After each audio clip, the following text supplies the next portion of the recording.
ठीक है। UN security council meeting करना चाहता है, होना चाहिए, कोई हर्ज नहीं है। लेकिन उसमें पाकिस्तान नंगा होना चाहिए। पाकिस्तान बेसिकली भारत के पॉजिटिव एक्शन से डरा हुआ है और दुनिया भर में कभी अमेरिका को रिक्वेस्ट करता है, कभी चाइना को, कभी दूसरों को। अब यूएन के पास गया है। तो ठीक है, मीटिंग करें। इसमें पाकिस्तान का जो नंगा चेहरा है, घिनौना चेहरा है, वो सामने आना चाहिए। और इंडिया को दिखाना चाहिए कि पाकिस्तान किस तरह से एथनिक क्लिनजी करता है, एक पर्टिकुलर कम्युनिटी को टारगेट करता है और टेररिज्म को as a instrument of state policy चलाता है। सारी दुनिया में, सिर्फ भारत को नहीं, पूरी दुनिया को जहाँ भी टेरर इंसिडेंट होता है उसका ट्रेसेस पाकिस्तान मिलती है। तो ये सब के सामने आना चाहिए। और ये जो पाकिस्तान ने किया है, इसका सारी दुनिया को पता चला। आज पाकिस्तान आइसोलेट हुआ है टोटली, एक्सेप्टिंग 2-3 कंट्रीज़ हैं जो पाकिस्तान के साथ हैं, जैसे टर्की और आज़रबैजान। वो इस्लामिक आइडियोलॉजी की वजह से, मुस्लिम ब्रदरहुड की वजह से, बट अदरवाइज़ और कोई उनके साथ नहीं। पूरी दुनिया में वो आइसोलेटेड है क्योंकि टेररिज्म से सारे परेशान हैं। हाँ, चाइना उनके साथ खड़ा होता है बिकॉज चाइना का उसमें मकसद है। चाइना भारत को देखता है एज ए कंपटीटर और वो चाहता है कि किसी तरीके से भारत लॉन्ग टर्म वॉर में एंगेज हो जाए पाकिस्तान के साथ। इसीलिए वो उनको हथियार भी देता है, टेक्नोलॉजी भी देता है, क्योंकि उनको लगता है कि जिस तरह एप्पल कंपनी ने सारी इन्वेस्टमेंट शिफ्ट करके इंडिया में एप्पल बनाना शुरू कर दिया, पता नहीं कितने ट्रिलियन डॉलर्स का इन्वेस्टमेंट था। तो इसी तरह बाकी कंपनीज भी भारत में अपनी फैक्ट्री लगाना चाहते हैं, चाइना से शिफ्ट करना।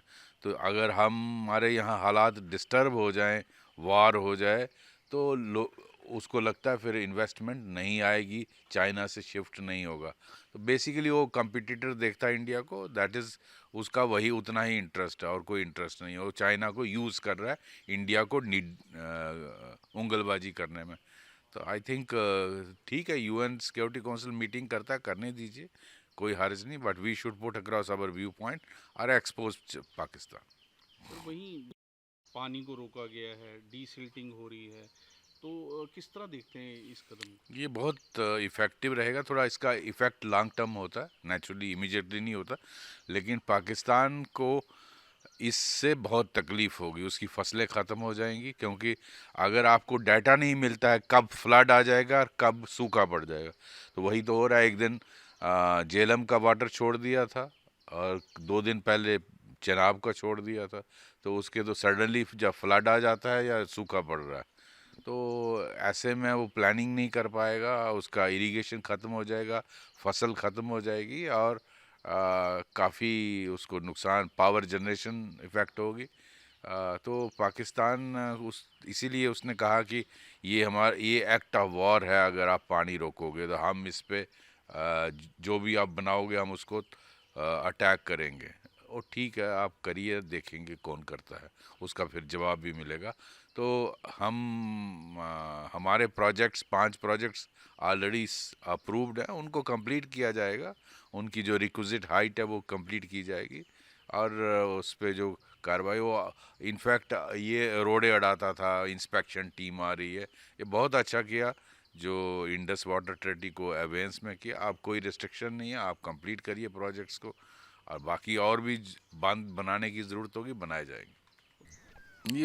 हमारी रशिया के साथ बहुत अच्छी दोस्ती है और खासकर हमारे प्रधानमंत्री श्री नरेंद्र मोदी इसी रिश्ते की वजह से उन्होंने कॉल किया और अपनी सिंपथीज़ बताई उन लोगों के प्रति जो जिन्होंने जान खोई अपनी इस अटैक में, और इस टेरर अटैक को कंडेम किया। ये दिखाता है कि भारत और रशिया की कितनी अच्छी संबंध हैं और इसको उन्होंने कंडेम किया है। तो उसके बारे में भी चर्चा हुई होगी और शायद समिट आने वाली है आगे, उसमें प्रधानमंत्री जी ने उनको बुलाया भी है। तो भारत चाहेगा कि रशिया के प्रेसिडेंट व्लादिमीर पुतिन जी यहाँ पर आएँ और उसको अटेंड करें। हमारे रिश्तों को और मजबूती मिलेगी।